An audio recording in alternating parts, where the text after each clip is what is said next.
This is the CGSULIT SC630 OBDII ABS and Airbag reset tool. Let's take it out of the box.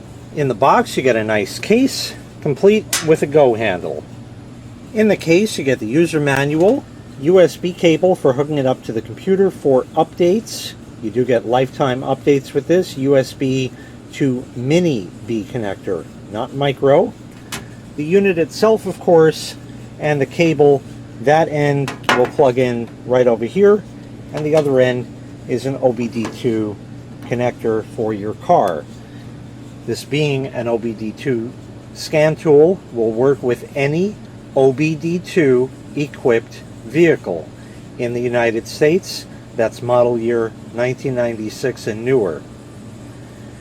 This will do everything that a regular everyday scan tool will do. You can read codes out of the computer in the car. If you have a check engine light on, you can reset them, all that stuff. You can get live data as far as how the engine is running, all that kind of stuff that you can get from pretty much any tool. However, this one is specifically suited to ABS and airbag functions, which it has in addition to that.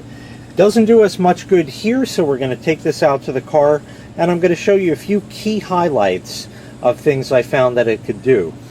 What it's going to be able to do is going to depend on the age of your vehicle and how much data it sends out to this tool itself. That's dependent completely upon the manufacturer and model and trim level of your vehicle, as well as what engine it has. So the options you see may or may not apply to your vehicle. There may be others that don't show up here because of the vehicle I have that you will have on yours. So let's go ahead and take this out to the car and I'll show you a bit about it. You just need to locate the OBDII port on your vehicle. It's usually under the dash, occasionally hidden behind a panel or something, but it's usually on the driver's side. You can check your owner's manual for the location of it. In my testing, the scan tool works great. The only thing that's a little confusing is the Y and N buttons. That's yes or no. Essentially, that's like an enter button and an escape key on a computer keyboard. Basically, you're back and forward on your browser, something like that. So that's your back and your forward, or your enter button, something along those lines. And then, of course, your arrow keys and all that. We're going to first go right over to OBDII, and we'll hit the Y button, which is your enter button. You can select the appropriate protocol or have it do an auto scan, which is what I'm going to do. It goes ahead and finds that and gives us an information screen that says the MIL status, or check engine light, is off, how many monitors are not applicable on this vehicle, how many are okay, and how many are incomplete. Excellent to have in the event that you have a perpetual P0420 code on your car. You're allowed, at least in New York State, to have one monitor system incomplete on a vehicle that is 2001 and newer, and still have your car ready for inspection. So if you do have that, you can reset it with this tool and then drive around until you only show one incomplete and get your vehicle inspected. That one incomplete is your catalytic converter, and it takes a little while for it to come online, and at that point it's going to turn the check engine light back on. But if you get it inspected before that, you can indeed skirt the system. So it says OK is F1. We have an F1 button here, and you can select the engine or transmission. We'll just do engine right here. It asks what vehicle. This is a Toyota. And we're going to go over to read codes. Stored codes is fine. And there are no stored codes because the check engine light on this car is not on. OK is F3. And then we can hit the N button to go back like that. And we can go over to live data. I'll go in here. And that just has to read for a moment. See what is available that this vehicle is outputting to it. And then you have your complete list or your custom list. I'm going to do a custom list and select a few of the more important aspects. So I've selected the short-term fuel trim for bank 1 and bank 2. This is a V6 engine, so there are 2 banks. And we're interested in the value column. You can see about 1.6, 2.3. They're all both very similar and jump around between those numbers. The closer that number is to 0, the better the engine is running. It's running a little bit lean, which is why it's adding 1.6 or 2.3% to each bank. It's adding a little fuel, so it's running a slight bit lean, which is fine. You can see it has the engine RPM right there as well, and if I rev it up a bit, it's nice and responsive, as you see. And one other thing is the ignition timing. That should be fairly steady. Now, I just revved the engine up, so it's going to take a moment just to settle down, just to ensure. And that number should be jumping around really no more than about 1%. If it's jumping around more, that could indicate that you have a stretched timing belt, if your car is so equipped. Or it could mean that you have a stretched timing chain, if you have a timing chain engine, which would generally indicate that you have very high mileage. Now for the ABS and airbag, you can go into the auto VIN. If your vehicle supports outputting the VIN, then it'll get that automatically. If not, you'll have to key it in yourself. So we're going to do a quick scan, and you can see it's scanning the ABS, VSC, and traction, as well as the SRS airbag. Both have passed with no faults, but of course there's more. And here's some of the fancier functions that it does. For example, stoplight switch, and this is only 3 out of a huge selection of items that this car offers. Stoplight switch is off. If I step on the brake pedal, it changes to on. Let go, and it goes back to off. Step on the parking brake for parking brake switch, that goes on.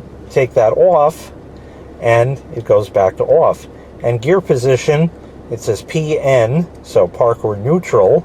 But you'll notice if I shift it to reverse, back to neutral, and drive, it indicates that. So it can tell you exactly what's going on with a lot of the switches and wiring in the vehicle. Sometimes it's just that simple, and you can't get that from a regular scan tool. And here's yet another function it has. This is regarding the SAS, or steering angle sensor. You're generally going to have that on a vehicle that has stability and or traction control. It needs to know which way the wheel is pointed so it can properly adjust for everything. And over here, there's a test for that, which will also allow you to recalibrate the steering angle sensor. So if I hit that, it says, "Welcome to the test wizard."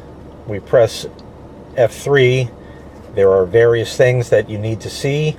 It says engine is not running. I'm going to leave it running for the AC. We'll hit that. Look what happened. All kinds of weird flashing lights on the dash. Time remaining, a few seconds there. It says keep the vehicle stationary for 2 seconds or more. We press F3.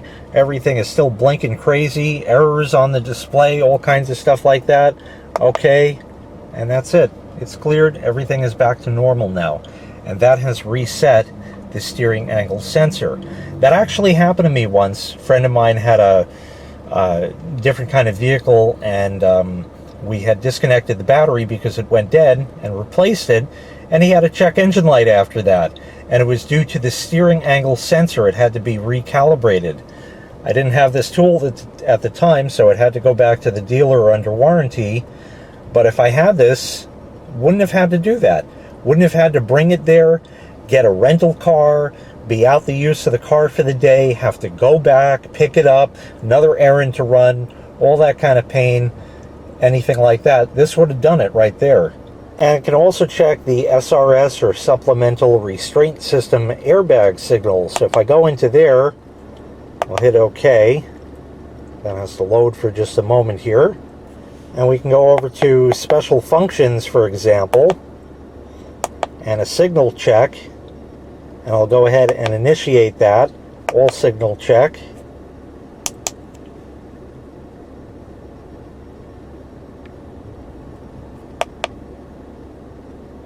And and it says current DTC 0. So that means there are no codes. So it read all the signals from all the airbags and the airbag computer, because yes, there is a separate computer for that, and it's determined that the airbags are fully functional, all connected and ready to go in the event that something should happen to deploy them. And a couple of other interesting things. We'll look at the second one first. Driver buckle switch. It says unset. So if I go ahead and put my seatbelt on, that changes to set. And passenger classification. What that is, if your vehicle has one of these passenger indicators there, if somebody is sitting there, for example, that usually will light up. So if I press on the seat a bit, it says airbag off, and the seatbelt light for that is flashing. And looking back here, it says passenger classification child. If I let go of it in just a moment, that's going to reset and say off. But if I go and actually sit in this seat,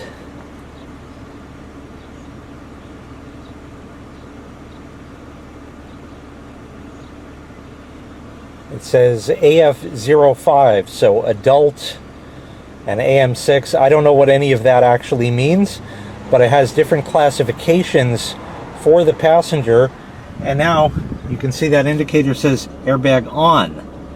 So it's not only sensing if there is anybody in the seat, it also is sensing how heavy they are, so it knows how hard to deploy the airbag in the event of a crash.